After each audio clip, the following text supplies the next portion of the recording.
Handa na ang buong pwersa ng pulisya para sa halalan sa Lunes.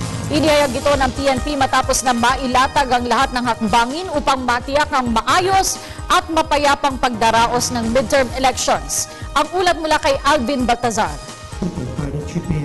Handa na ang lahat para sa Philippine National Police kung pag-uusapan ay ang ipatutupad nitong mga hakbanging panseguridad para sa araw ng Lunes na halalan.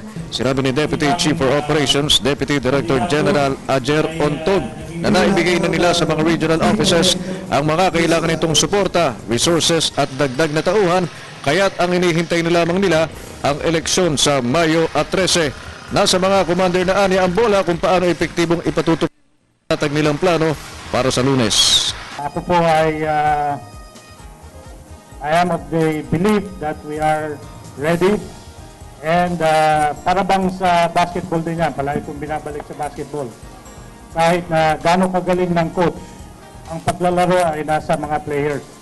Samantala, inihayag ng Task Force SAFE 2013 na 6 na lugar ang kanilang tinututukan dito sa Metro Manila dahil sa matinding tensyon sa pagitan ng magkakatunggaling kandidato o intense political rivalry.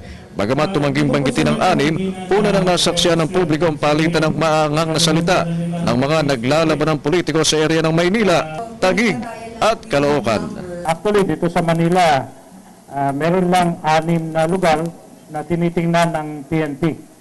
At pasensya na po kayo, hindi namin pwedeng sabihin ito, pero handa po ang ating NCR upang tugunan kung anumang problema meron dito.